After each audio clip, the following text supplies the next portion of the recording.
Vous retrouvez maintenant La Foi prise au mot, votre émission de formation chrétienne présentée par Régis Burnet. Aujourd'hui, à l'occasion de la fête Immaculée Conception, on parlera de Marie et des femmes de la Bible, avec le père Renaud Sabila, bibliste, et Sylvie de Vulpilaire, bibliste au Centre-Sèvres. Bonjour et joyeux Noël, merci de nous retrouver pour La Foi prise au mot, votre rendez-vous de formation chrétienne. Et nous sommes particulièrement heureux d'être avec vous en ce jour particulier et particulièrement heureux de terminer notre série d'Avent par un dernier épisode consacré à Marie. Impossible de conclure cette découverte des femmes de la Bible sans celle que les pères de l'Église ont appelée la Nouvelle Ève, qu'ils ont maintes fois comparée à la fiancée du Cantique ou qu'ils ont toujours vue préfigurée par Sarah, la femme qui n'aurait pas eu d'enfant sans l'intervention de Dieu. Marie résumerait-elle donc à elle seule tout ce que nous avons dit de la féminité? Mais si c'est le cas, est-elle aussi un peu une femme d'autorité, une femme soumise à la violence? Pour parler de Marie, deux invités, le père Renaud Sabila, bonjour. Bonjour et bon Noël. Joyeux Noël, vous êtes bibliste, vous êtes oblat de Marie Immaculée, ça tombe bien, et vous êtes chapelain au sanctuaire marial de Pontmain dans la Mayenne. On va y revenir et ça tombe là aussi particulièrement bien. Et puis on se retrouve une dernière fois, joyeux Noël. Joyeux Noël. Joyeux Noël, Sylvie de Vulpilaire. Vous êtes bibliste au Centre-Sèvres, les facultés bibliques de Paris, et vous nous avez accompagnés tout cet Avent. Et vous voyez, on a triché un peu. L'Avent a continué jusqu'à Noël. Faculté jésuite. J'ai dit faculté jésuite de Paris. J'ai dit quoi? Faculté biblique de Paris, peut-être. C'est Noël. Pourquoi pas? Parce qu'il y a biblique à Rome, donc voilà. C'est Noël. Alors, peut-être avant de commencer à parler de Marie, mais en fait, on va en parler tout de suite. Dans votre nom, hein, quand je vous ai présenté comme oblat de Marie Immaculée. Quel est cet ordre? Alors, c'est une congrégation missionnaire fondée au 19e siècle, et ça tombe bien parce qu'en fait, notre bicentenaire cette année, en 2016, on a été fondé en 1816. Voilà, donc c'est une congrégation présente dans 70 pays à peu près dans le monde. Et donc moi, mon travail particulièrement, c'est de travailler dans un sanctuaire marial qui se trouve donc en Mayenne à Pontmain, un sanctuaire qui fait partie qui a une grande apparition. Au 19e siècle, il y a eu beaucoup d'apparitions mariales.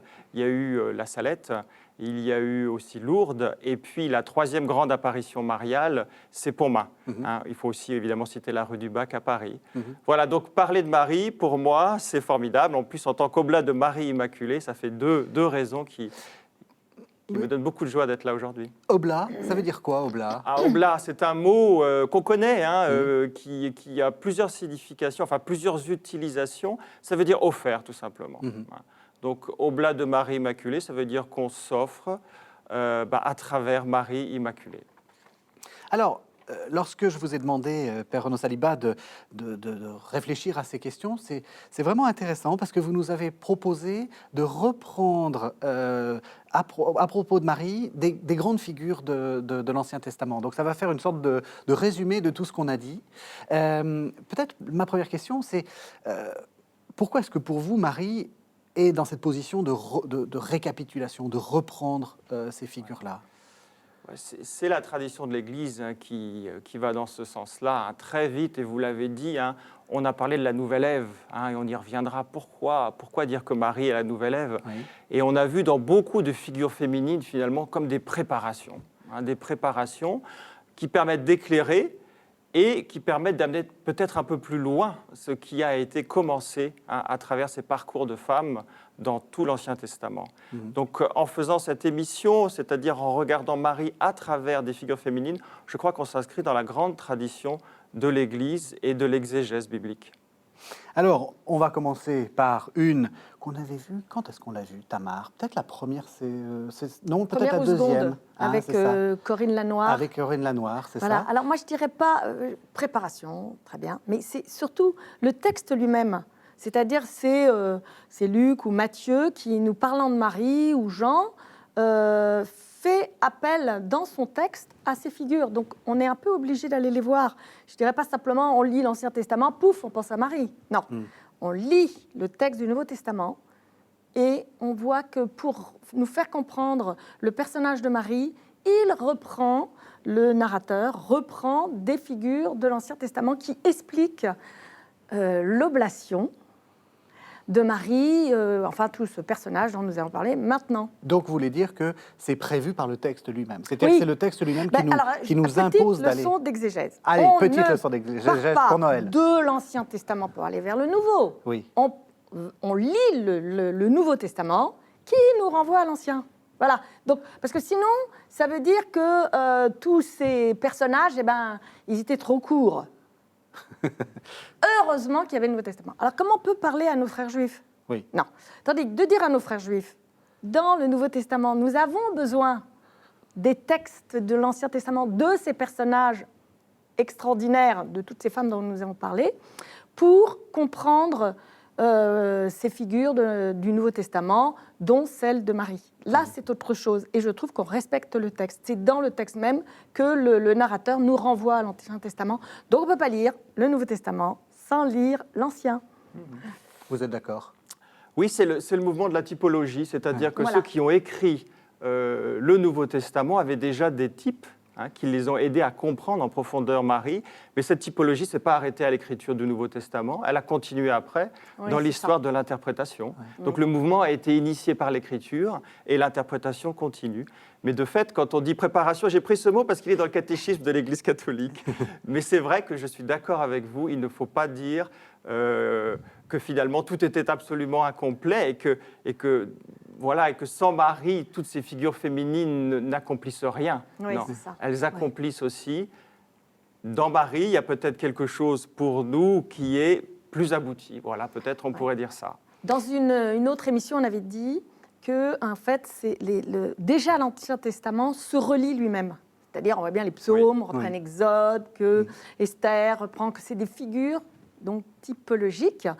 Et le bon lecteur que nous sommes tous de la Bible, en lisant ce texte, on se dit « Ah, air connu », enfin, figure connue. Oui. Donc, nous allons relire. Et il y a le relire et le relier qui fait que ces textes se répondent pour étoffer et donner corps à ces figures. Et la figure de Marie en particulier, où on va voir toutes ces figures qui sont derrière et qui viennent nous faire comprendre un texte qui est court finalement. Et derrière ce texte, et alors c'est intéressant de dire qu'après ça continue, c'est-à-dire que les pères de l'Église, les premiers, ont commencé à relier plusieurs figures, et que nous, aujourd'hui, je le disais dans une autre émission, il y a l'Afrique, les femmes africaines aujourd'hui font des liens que nous ne voyons pas et qui éclairent leur quotidien en relisant ces textes. Alors Tamar, peut-être pour commencer à parler de Tamar, je vous propose qu'on entende la généalogie de Jésus, parce que ça va, là aussi, rappeler une partie des figures qu'on a vues. La généalogie de Jésus, selon Matthieu, qui, de manière assez surprenante, ne mentionne pas uniquement des hommes, mais mentionne aussi des femmes. Alors on écoute. Les premiers chapitres de Matthieu, c'est les versets 1 à 16. J'ai un peu réduit parce que c'est une généalogie un peu longue. Livre des origines de Jésus-Christ, fils de David, fils d'Abraham. Abraham engendra Isaac. Isaac engendra Jacob. Jacob engendra Juda et ses frères. Juda engendra Pharès et Zara. De Tamar, Salmon engendra Boz. De Rahab, Boz engendra Jobed. De Ruth, Jobed engendra Jessé. Jessé engendra le roi David. David engendra Salomon. De la femme d'Uri, Salomon engendra Roboam. Élioud engendra Éléazar. Éléazar engendra Mathan. Mathan engendra Jacob. Jacob engendra Joseph, l'époux de Marie, de laquelle est né Jésus, que l'on appelle Christ. Voilà, alors, on a entendu ce nom de Tamar. Vous allez nous proposer 4 grandes figures. Tamar, peut-être on va rappeler très rapidement, parce qu'on a déjà parlé de Tamar, mais qui elle est et quelle est la figure de Marie, enfin, ou quel est le visage de Marie qui correspond à la figure de Tamar. Oui, alors, ce que j'aimerais dire avant de parler de Tamar, c'est de dire que cette généalogie est intéressante parce que ça donne peut-être quelques grands-mères à Marie. Finalement, c'est très peu de choses de la famille de Marie. Ce n'est pas sa généalogie, c'est la généalogie de Joseph, son époux. Mais il y a 4 femmes qui apparaissent. Oui. Alors, est-ce que ces 4 femmes ne sont pas là un petit peu pour donner aussi une présence féminine qui sera présente donc d'ailleurs à la fin de cette généalogie, puisqu'il est question de Marie comme 5e femme. Voilà. Alors, Tamar, avec les 3 autres femmes, qui sont Rahab, Ruth, et puis la femme d'Uri, qui est donc Bethsabée, sont des femmes qu'on n'attend pas forcément. Hein, parce que dans une généalogie, bon déjà comme vous l'avez dit, ce sont des hommes qui devraient simplement être nommés. Et puis, est-ce qu'on n'aurait pas plutôt envie d'entendre le nom des matriarches, hein, donc d'entendre parler de Sarah, de Rebecca, hein, de Rachel, de Léa. Alors ces 4 femmes-là, je crois qu'elles ont en commun hein, d'avoir, à un moment de leur vie, vécu une situation conjugale particulièrement difficile. Oui. Quelque chose qui aurait pu les mettre par terre, qui aurait pu leur faire baisser les bras, parce qu'aux yeux de la société, elles ne valaient plus grand-chose. Et Tamar, en particulier, vit un déni de justice, parce qu'elle devrait, selon la loi du Lévirat, pouvoir épouser le 3e fils de Juda, mais celui-ci lui refuse, parce qu'il pense que c'est elle qui est comme une mangeuse d'hommes, parce qu'elle est 2 premiers maris, les 2 premiers fils de Juda sont morts. Alors on lui fait un déni de justice, et elle va rétablir ce déni de justice en faisant quelque chose d'assez incroyable, en s'habillant en prostituée et en volant donc une relation hein, sexuelle à son beau-père, Juda. Voilà. Et elle va avoir des jumeaux. Et elle va avoir des jumeaux qui sont dans la liste, là, Pérez et puis Zara. D'ailleurs, c'est intéressant qu'il y ait les 2. On se dit... Les 2. Oui, les 2 jumeaux, parce qu'on ne descend que d'un, hein, quoi. Je veux dire, Oui, Jésus j'avais descend pas que d'un. pensé. c'est vrai. Ouais, Oui, et oui. on a les 2, parce que, du coup, ça rappelle l'histoire. Hein. Tout de suite, on se dit, tiens, les 2, ah oui, hop, hop, hop. Ça redonne de la chair à cette Tamar qui n'en manque pas.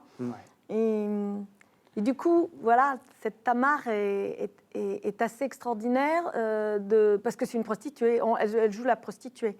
Mais c'est pas ça qui est intéressant, en fait. Voilà, elle joue la prostituée et elle manque de se faire écharper d'ailleurs, hein, parce que quand on apprend qu'elle est enceinte... Brûlée vive. Brûlée, voilà, c'est pas lapidée, alors que normalement, ce serait plutôt la lapidation, mais là non, même brûlée vive, hein, donc on sent qu'elle catalyse toute une haine, hein, alors qu'en fait, quand elle explique ce qui s'est passé, le déni de justice dont elle a été victime, c'est Judas lui-même qui dit... Elle est juste. Voilà, tu es plus Sodaka. juste que moi. Vous êtes sur KTO Radio et vous écoutez La Foi prise au mot. On parle de Marie et des femmes de la Bible avec les invités de Régis Burnet. Alors, est-ce que c'est pas un peu osé de comparer la Vierge Marie Immaculée avec Tamar qui joue les prostituées? Alors, je ne la compare pas de ce point de vue-là, ça c'est vrai. Mais ce qui me semble intéressant dans le texte que Matthieu nous propose, c'est qu'il nous montre que pour Marie, ça commence difficilement. Ça commence difficilement parce qu'il lui arrive ce qui est arrivé à aucune femme, cette conception virginale. Des conceptions miraculeuses, il y en a beaucoup dans l'Ancien Testament. Mais ce sont toujours des femmes mariées. Elles ont toujours un époux sous la main. Alors parfois elles sont stériles depuis longtemps, parfois elles sont plus en âge d'avoir des enfants, elles en ont un, c'est miraculeux, mais il y a toujours monsieur qui est à côté. Dans le cas de Marie, non. Elle est promise à Joseph, mais elle ne vit pas avec Joseph. Pas encore mariée, quoi. Elle n'est pas encore mariée, donc forcément ça va jaser. Ça va jaser et sa réputation est en cause. Et on sait très bien que pour une femme à cette époque-là, la réputation c'est tout. Donc, comment commencer sa vie avec cette espèce de diffamation qui risque de naître? Alors, on voit que Joseph ne sait pas trop quoi faire face à cette naissance. Alors là, on sait que dans l'histoire de l'Église, il y a eu beaucoup d'interprétations. Est-ce qu'il est comme le lecteur? Est-ce qu'il sait qu'il y a une conception virginale ou pas? Certains pensent que oui, d'autres pensent que non. Ils pensent aussi qu'elle est adultère. Et donc, il prend cette demi-mesure. Le texte ne dit rien. Ouais, le texte ne dit Sauf- rien. Non. Ouais. On nous dit qu'il est juste, Ouais. lui aussi. Alors, c'est quoi sa justice? Voilà. Est-ce que c'est de renvoyer Marie Chez elle. parce qu'il ne peut plus l'épouser parce qu'elle est adultère, mais ce serait une justice teintée de bonté parce qu'il veut le faire discrètement? Ou est-ce que sa justice, c'est de ne pas s'approprier ce qui n'est pas de lui? Ça, c'est la deuxième version dans le cas où il serait comme le lecteur, c'est-à-dire qu'il aurait entendu parler de cette conception virginale. Voilà. Mais je ne crois pas que ce soit, pour notre discussion d'aujourd'hui, le plus important. Le plus important, c'est que Marie court ce risque aux yeux des autres, hein, d'être comme Tamar, d'être une fille complètement déconsidérée. Voilà. Et ça, Marie a dû le porter, je pense. Hein, cette difficulté toute sa vie. Alors l'ange, c'est pas Gabriel, c'est l'ange du Seigneur, vient la défendre. Hein, il explique à Joseph. Auprès de Joseph, oui. Et Joseph a entendu, mais les autres n'ont pas entendu. Hein. Et on sait qu'il y a eu cette rumeur, hein, infamante, cette fausse rumeur qui s'est propagée dans des milieux païens, mais aussi dans des milieux juifs polémiques. C'est pas dans le texte. Hein, c'est pas dans le texte, voilà. Alors là, il faut être très clair. C'est de l'ordre de la rumeur, c'est tout à fait infamant. Mais cette idée que Marie serait donc... il n'y aurait pas eu de conception virginale, mais qu'il y aurait eu adultère, malheureusement, hein, cette rumeur s'est propagée jusque tard. Hein. Donc elle est vraiment parmi ces femmes qui sont mises en danger parce qu'il leur arrive quelque chose, hein, qui est la volonté de Dieu. Elle s'accorde à cette volonté de Dieu, mais les chemins de Dieu parfois sont très sinueux, hein, et ne suivent pas tout à fait les conventions. Qu'est-ce que ça nous dit ? Ça nous dit que Marie, c'est aussi celle qui nous, qui nous permet ou qui nous, comment dire ça, qui nous prévient peut-être de jugements trop hâtifs sur ce qu'on croit des autres, ce qu'on voit des autres, ce qu'on croit voir des autres. Peut-être qu'effectivement, on a tendance à aller très très vite dans nos jugements, d'avoir peu d'indulgence. On est assez indulgent avec soi-même et avec les autres. Généralement, le jugement vient très vite. Ça dépend de tel texte. Hein. C'est celui de Matthieu qui nous dit ça, parce que Luc, c'est tout à fait autre. Hein. Et le texte de Matthieu nous parle de Joseph, et en fait, on prend un peu la place de Joseph, en disant, mais qu'est-ce que j'aurais fait ? Mais qu'est-ce que c'est que cette femme ? Donc, les questionnements viennent de ce texte de Joseph. Et c'est ça, là où il est intéressant, c'est de se dire pourquoi Matthieu nous parle de Joseph et Luc nous parle de Marie, en gros. Et en fait, il y a ce questionnement et où on voit comment Joseph y répond, en fait. Donc, moi, je trouve que c'est beau parce qu'il y a ce couple qui se forme et Joseph qui va prendre Marie, l'enfant, et du coup, l'ange... cette écoute de l'ange qui du coup on a le couple lui-même qui permet à cet enfant de et puis cette généalogie, parce que ça a l'air, enfin je ne sais pas, mais moi les premières fois que j'avais entendu quand j'étais enfant la généalogie, je trouvais ça mais rédhibitoire. C'est ennuyeux comme tout. Non mais alors en fait, il faut dire que ça rappelle tous les textes de l'Ancien Testament avec les tolédotes. Tolédotes, ça veut dire généalogie, engendrement. Paul engendre Jacques qui engendre, voilà. Et du coup, on a ça en tête. C'est tout cet engendrement qui permet de voir que Jésus, il vient bien de gens qui étaient avant lui. Et c'est ça qui est intéressant, c'est qu'il n'y avait que des hommes. Et puis, il y a ces femmes au parcours improbable, courageux et qui vont vers la vie. Et du coup, Marie s'inscrit dans ces parcours courageux, improbables, avec nous un regard sur les prostituées en se disant non, mais c'est pas possible qu'on associe Marie, vierge, pure, à ces prostituées. Mais ces prostituées, en fait, d'abord, il n'y en a qu'une qui est vraiment prostituée, c'est Rahab. Et ensuite, Rahab, on nous explique qu'elle a une foi. Donc, il y a à ces femmes-là noté qu'elles ont ou la foi, c'est dans le texte, ou, et c'est renoté dans le Nouveau Testament, chez Jacques et l'Épître aux Hébreux, la foi, pistis, et les Hébreux, c'est ses œuvres. Non, c'est chez Jacques où ses œuvres montrent qu'elle est juste. Ça, et Jacques et Hébreu, c'est la pistis. Par la foi. Par la pistei. Et du coup, c'est pas important qu'elle soit... c'est pas important. Ça fait partie de sa vie, quoi. Elle était prostituée. Alors que Tamar, elle l'est pas. Elle prend juste ce moyen-là. Bethsabée. Alors d'abord, on dit pas Bethsabée, on dit femme d'Uri. Femme d'Uri, pourquoi ? Parce que Uri, le Hittite, c'est un homme qui va obéir à la loi beaucoup mieux que David. David, on peut dire, il coche toutes les cases. Tu ne tueras pas, il va tuer. Tu ne mentiras pas, il va mentir. Tu ne prendras pas la femme du prochain, il va prendre la femme du prochain. Donc, c'est intéressant ce 2 Samuel 11 parce qu'on voit que David, on peut dire, il coche absolument tous les premiers commandements du décalogue. Ça y est, c'est fait. Et Uri, il obéit à la loi. Et c'est cette femme, la femme d'Uri, qui est considérée comme un objet là, par laquelle va passer cette descendance. Donc tout ça est complètement improbable. Et même inattendu, quoi. Oui, inattendu, mais encore une fois, c'est pour ça que je tenais à mon mot nous prévient. Oui. Ça nous prévient qu'il faut se méfier, que les choses sont peut-être plus compliquées qu'on le croit, parce qu'en même temps, David, c'est celui qui cochait tout ce qu'il y avait de bon. Oui, c'est le roi, c'est le plus cité dans la Bible. Il est comme loin roi. comme le Mais parce descendant que, 2 Samuel 12, le il successeur se convertit, Oui, il s'amende et il dit « J'ai péché contre le Seigneur, j'ai fait le truc le plus grave. » Donc voilà, on a le pécheur qui se convertit. Donc David, il a tout bon après. Hein, Alors, je vous propose qu'on voit un deuxième visage de Marie. Cette fois-ci, c'est Judith qui pourrait être l'écho.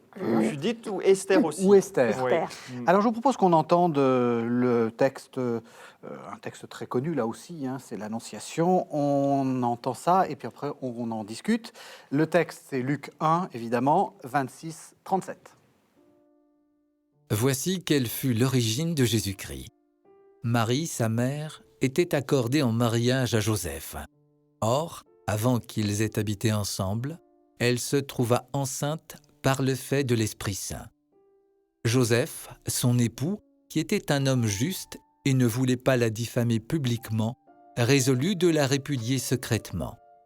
Il avait formé ce projet, et voici que l'ange du Seigneur lui apparut en songe et lui dit « Joseph, fils de David, ne crains pas de prendre chez toi Marie ton épouse.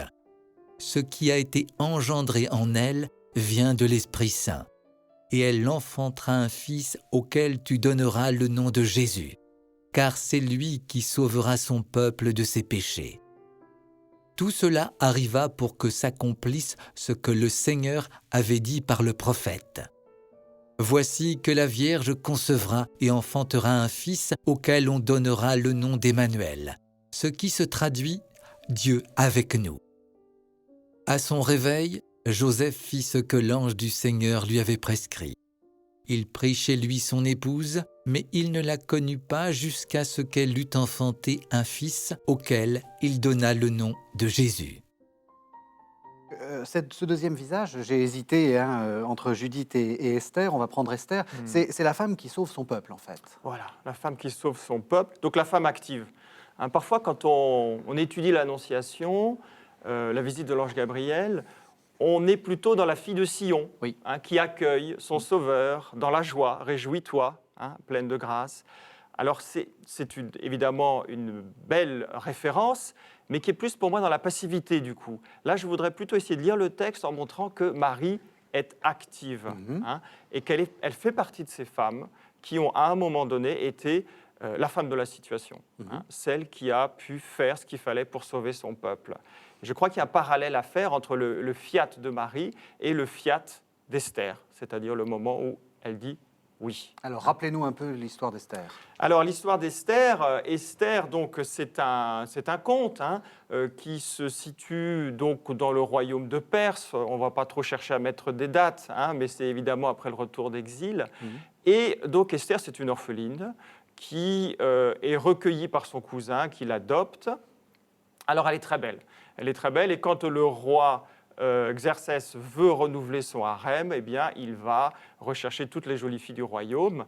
Donc, on est à Suse, dans la ville de Suse, et la pauvre Esther, entre guillemets, elle est prise parmi toutes ces jeunes filles.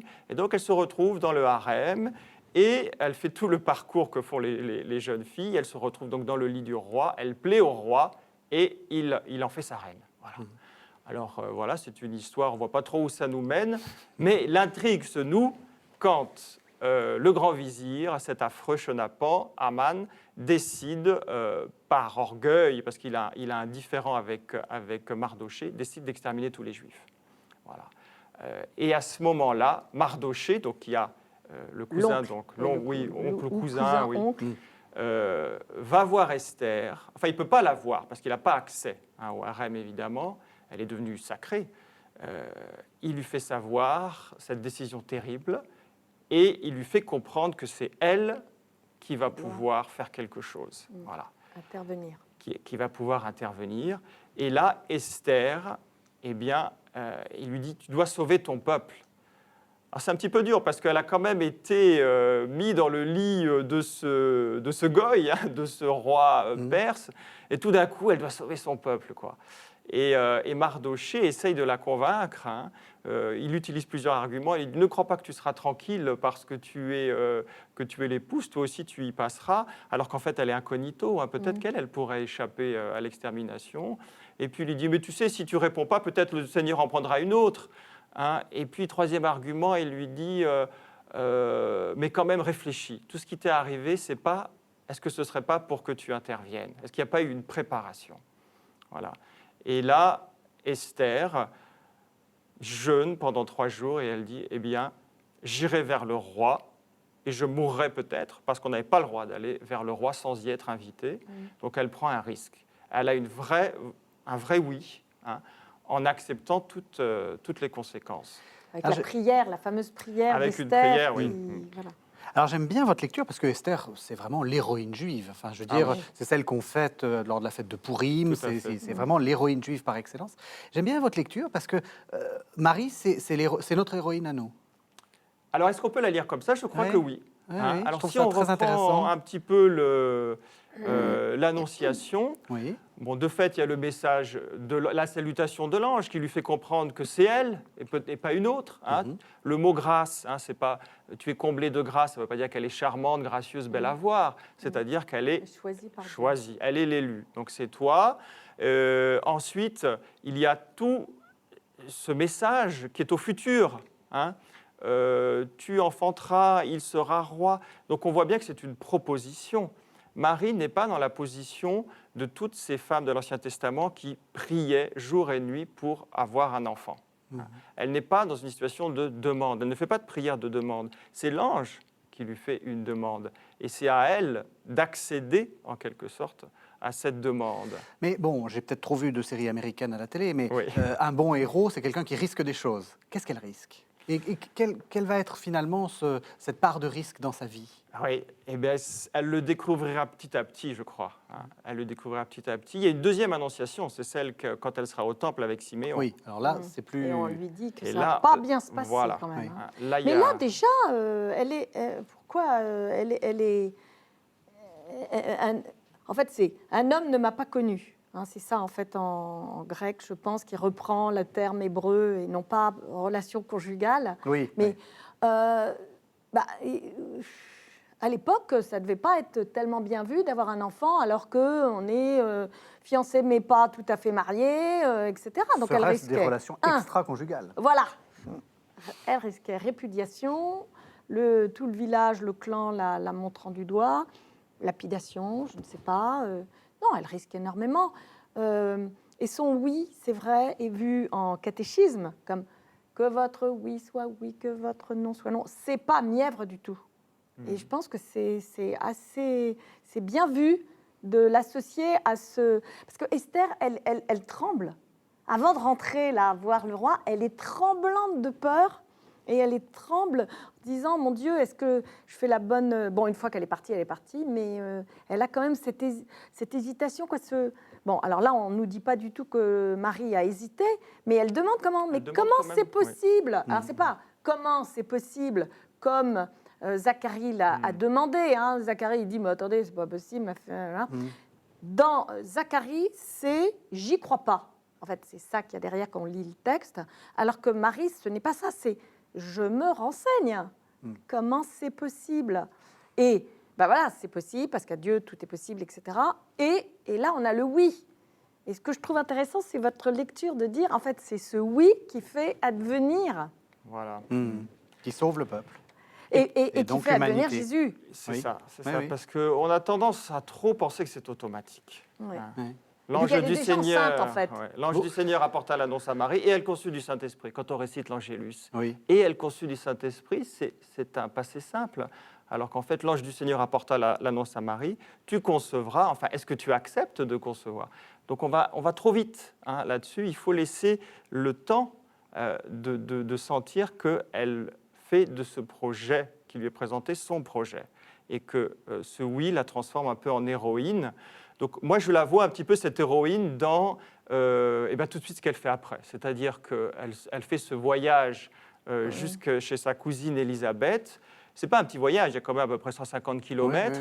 Il faut savoir que c'est une toute jeune femme. Les femmes restent de toute façon mineures toute la vie. Elles ne peuvent pas sortir sans l'autorisation de leur mari ou de leur père. Et elle part comme ça, seule. Elle fait ce voyage. On sent qu'elle est investie d'une mission. Elle sait qu'elle va, d'une manière ou d'une autre, sauver son peuple. Et en outre, elle va dire le Magnificat, et ça, c'est dans les genres littéraires, le chant de victoire, c'est toujours une héroïne qui le prononce. Enfin, je veux dire, c'est depuis la sœur de Moïse qu'on a vu il y a quelques semaines, c'est bien la preuve que c'est une héroïne. C'est une victoire un peu anticipée, on pourrait dire, qu'elles chantent ces deux femmes, mais de fait, elles ont toutes les deux compris que ça va venir de toute façon. Mais elle reprend, en fait, moi, bon lecteur toujours de la Bible, le chant d'Anne, en fait. Et on voit bien que Anne, elle va offrir cet enfant, elle va offrir Samuel. Et du coup, nous, on se dit, tiens, elle va offrir aussi... Voilà, quoi, on est dans une attitude d'oblation. Moi, je pense que on fait une erreur en mélangeant les textes de Matthieu et de Luc. Oui.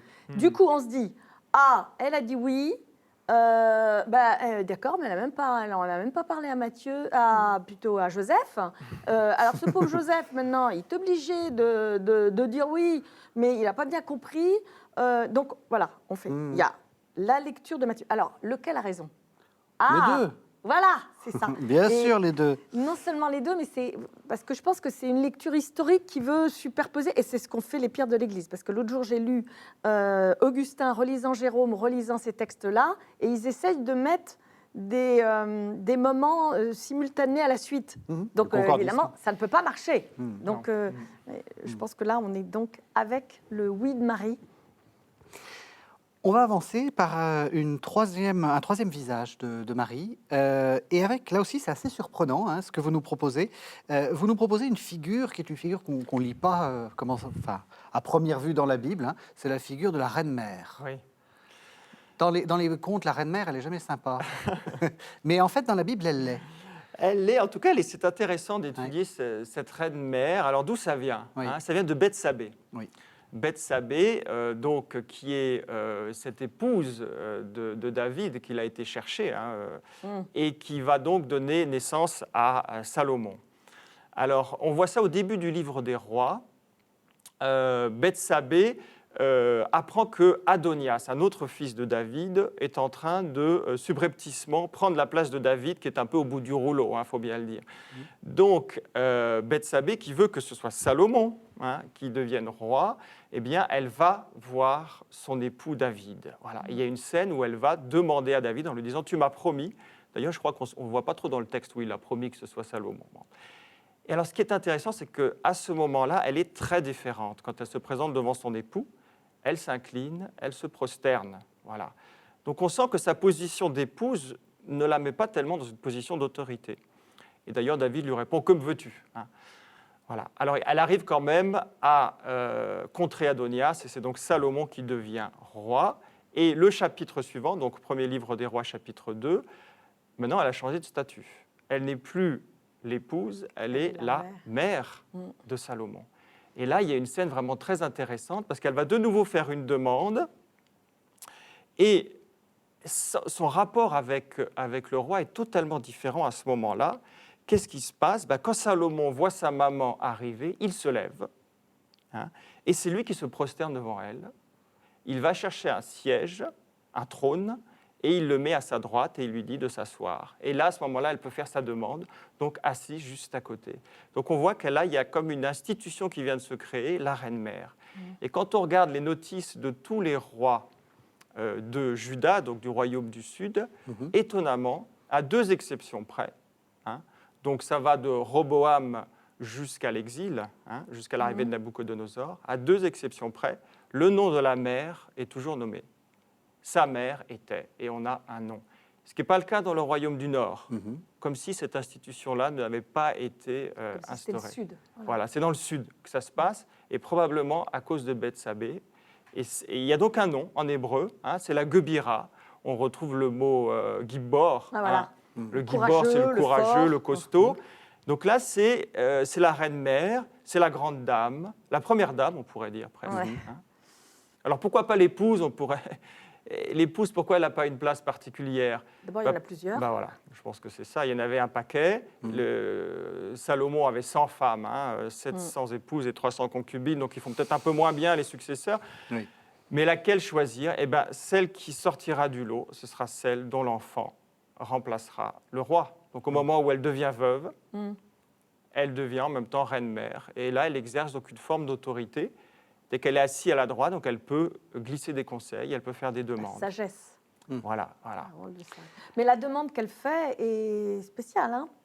La demande qu'elle fait à son fils, Oui, pour Adonias. Elle dit Adonias a demandé d'avoir la concubine. assez étrange de... ça, oui. On se demande Bon. qu'est-ce qu'elle veut exactement. Quand Alors elle... moi, je crois que quand même, elle demande pour que Adonias soit tué.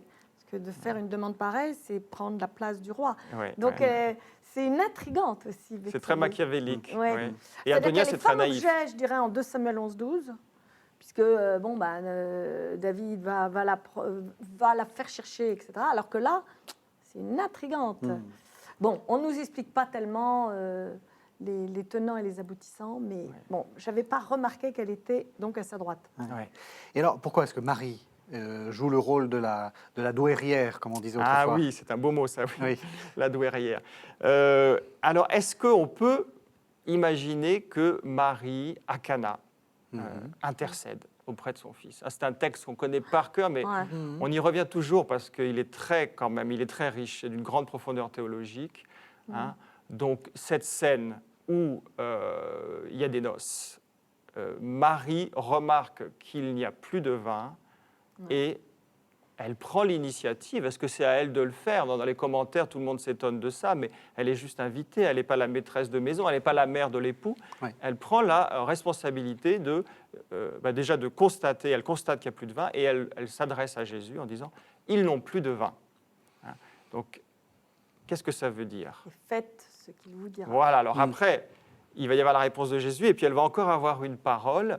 Mais est-ce qu'on peut l'imaginer un petit peu comme sachant qui est son fils, donc plein de confiance déjà dans son fils, et puis se sentant donc un devoir, peut-être d'intervenir et de lui suggérer quelque chose. Voilà. En tant que mère naturelle, donc il y aurait cette maternité naturelle de Marie envers Jésus qui lui donnerait, je ne sais pas s'il faut dire un droit, mais en tout cas un accès à son fils. Voilà. Complicité. Complicité. Pour le bien, pour intercéder pour le bien de la fête, à la fois des convives qui, ça durait une semaine les noces, donc il fallait faire des bonnes provisions de vin, et puis donc des convives et puis aussi des époux, parce que ça devait être assez humiliant de caler au milieu de la semaine parce qu'il n'y a plus de ravitaillement. Mais qu'est-ce que répond Jésus? Il va lui dire femme. Alors là, les traductions sont diverses et variées. Que me veux-tu? Littéralement, c'est quoi entre toi et moi? Alors, femme, quoi entre toi et moi? Je risque une interprétation. Il est en train, en quelque sorte, de redéfinir à ce moment-là les relations entre lui et cette femme, dont il ne donne pas le nom non plus, il ne l'appelle pas Marie, il ne l'appelle pas ma mère à ce moment-là, c'est le texte qui dit sa mère, et il est en train de lui dire nos relations ne sont pas comparables à des relations de mère à fils. J'ai quelque chose à faire qui dépasse ce cadre des relations naturelles. Vous êtes sur KTO Radio et vous écoutez La Foi prise au mot. On parle de Marie et des femmes de la Bible avec les invités de Régis Burnet. Mais en même temps, elle est quand même bien dans la position, c'est pour ça que je trouve très intéressant, elle est dans la position de la reine-mère, c'est-à-dire qu'elle conseille, elle n'a pas le pouvoir, c'est ce que vous dites, Mais en attendant, il fait ce qu'elle lui a demandé. Alors, Mais dans le texte, c'est surtout l'heure. Mon heure n'est pas encore là. C'est très joannique. voilà, Oui, c'est la que- suite, Oui, c'est mais la en suite même de temps, ce qu'il dit. en Oui, même oui. temps, il va faire Non, mais ce qu'elle lui je demande. rétorquais à Jésus qui renvoie Marie dans ses baskets. Je pense que c'est pas le sens du texte. C'est pas l'heure. Mais n'empêche que Marie continue à voilà. Finalement, ça va quand même arriver. Voilà, Oui, alors oui. c'est ça qui est intéressant, c'est qu'il ne s'arrête pas à quoi entre toi et moi. Oui. Mon heure n'est pas encore arrivée. C'est-à-dire qu'il lui donne un rendez-vous. Hein. Leur relation sera clarifiée au moment de l'heure.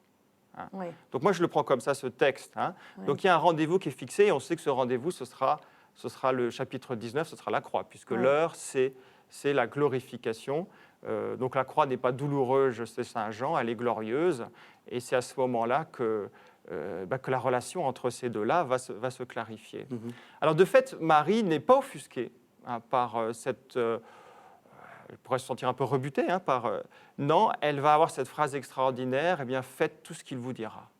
Alors moi, c'est ce verset 5 que je... C'est une phrase que je n'ai jamais prononcée et que je crois que personne ne prononce. Faites tout ce qu'il vous dira. Comment, même si on se fie à quelqu'un, comment est-ce qu'on peut aller jusque-là hein? Au mieux, on peut dire, oui, il est solide, tu peux lui faire confiance, mais fais tout ce qu'il dira. Hein? Et donc là, il y a vraiment, je crois, Marie comme modèle de foi qui émerge dans le texte. Hein?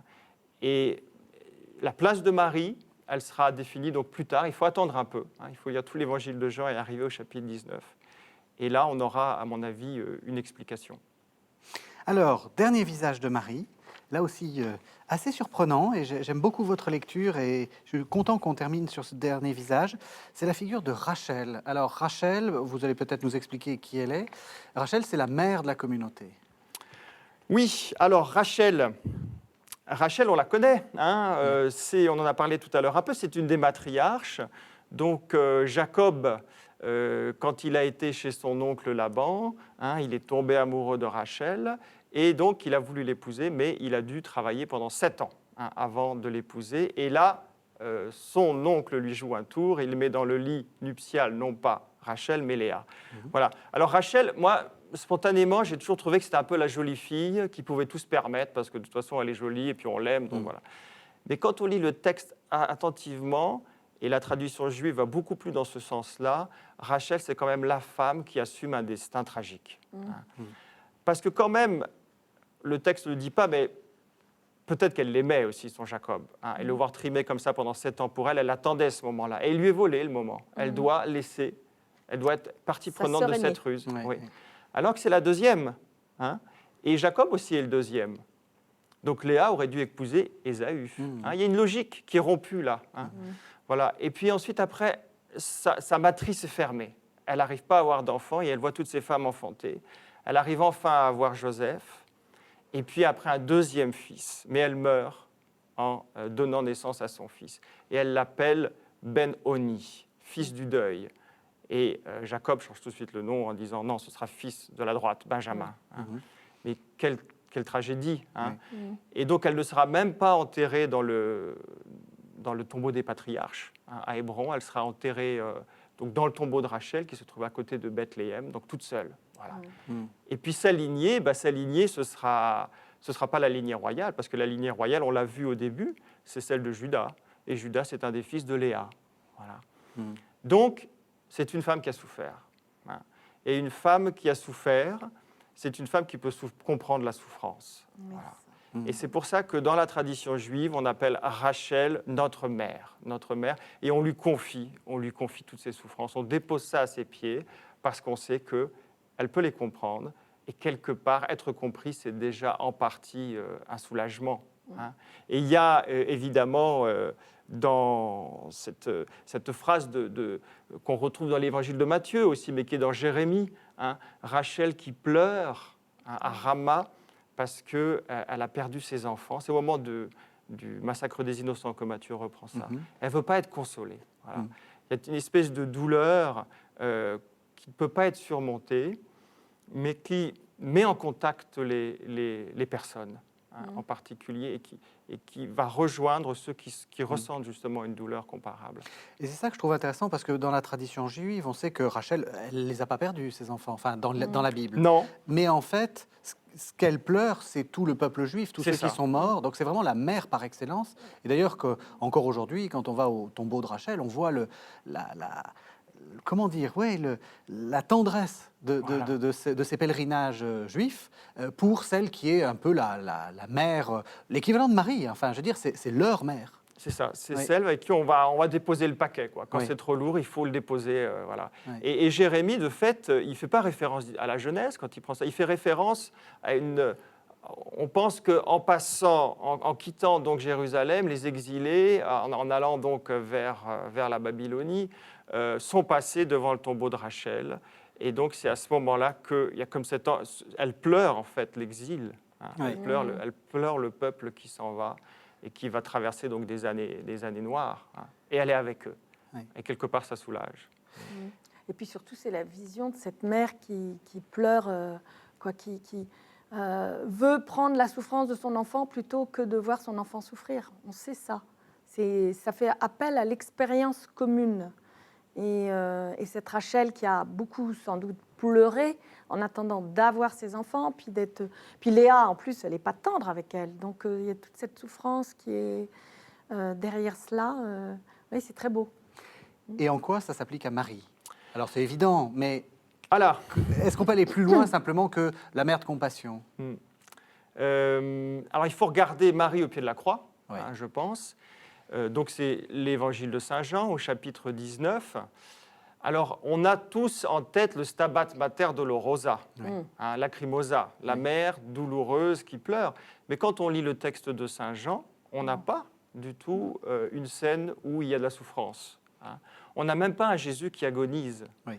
On a donc cette scène à laquelle on peut venir maintenant où Jésus est presque comme quelqu'un qui fait son testament avant de partir. Hein, et qui va donner des consignes aux gens qui sont importants pour lui, pour qu'ils puissent continuer après lui.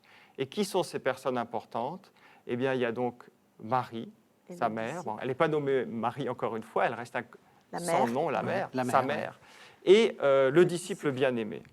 Voilà, donc pas de scène de douleur, mais ces deux-là qui se retrouvent donc à entendre cette parole d'un Jésus qui fait son testament.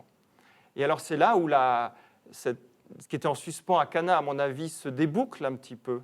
Hein.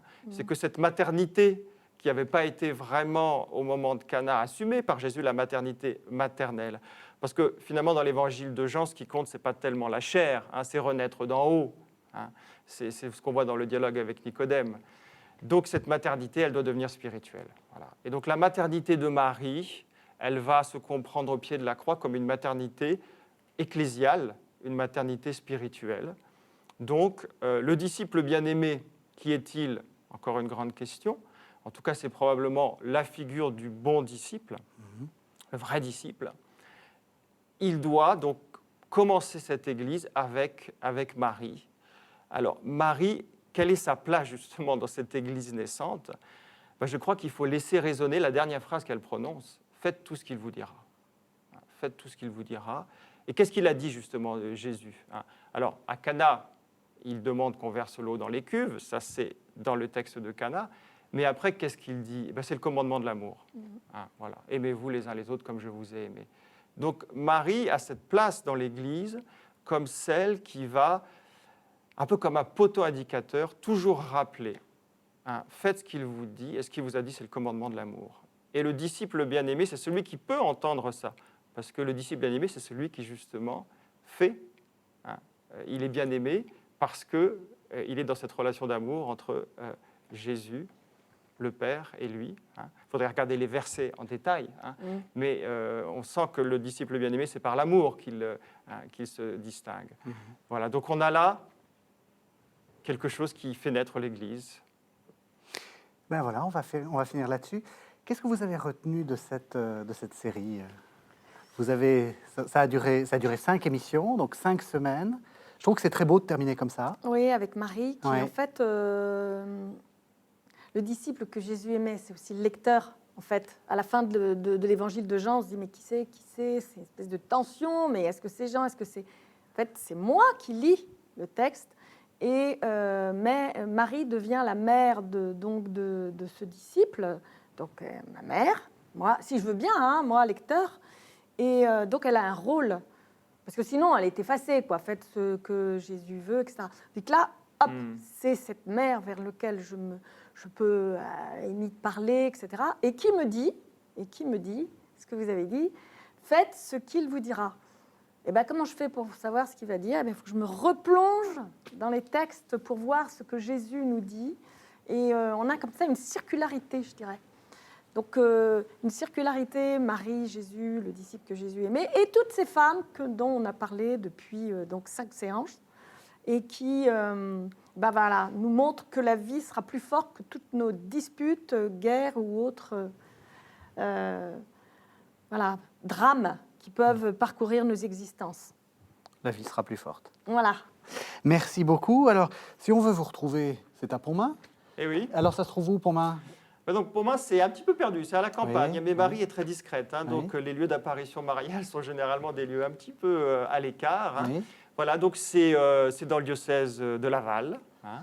Donc eh bien, on accueille les pèlerins, voilà, c'est une grâce hein, justement d'être là pour être témoin hein, du fait que l'intercession de Marie, elle est toujours là. Hein. Le travail de Marie ne se termine pas au pied de la croix, ni même à l'Assomption, elle continue de nous écouter et de nous dire de faire ce que Jésus veut. Donc un bon prolongement de cette émission, c'est d'aller à Pontmain. Oui. Toutes les informations, on les trouve sur Internet. Il suffit de taper Pontmain Sanctuaire, je pense qu'on trouvera. Et en particulier le 17 janvier, qui est la fête de l'apparition à Pontmain. Où on a Elle apparaît à qui? À des enfants, 4 enfants. Et le message de Pontmain? Le message de Pontmain est tout simple, c'est « Priez, mes enfants, Dieu vous exaucera en peu de temps, mon fils se laisse toucher ». Parfait. Je rappelle votre livre, Vocabulaire raisonné de l'exégèse biblique. C'est aux éditions du Cerf. C'est l'occasion de continuer à vous retrouver après cette série. Merci beaucoup. Merci. De nous avoir fait découvrir pendant toutes ces semaines les femmes de la Bible. Merci à vous de Merci nous de avoir m'avoir fait. Écoutez, c'est un vrai plaisir. Merci de nous avoir suivis. Je vous dis encore à tous, à vous aussi, et puis à tous les téléspectateurs, joyeux Noël. Je remercie Joyeux Noël. à cette occasion toutes les équipes. Henri de Mérindol, qui est notre réalisateur pour cette série. François-Xavier Dubesset, qui m'aide à préparer ces émissions pendant toute la saison. Merci à tous. Joyeux Noël. À la semaine prochaine.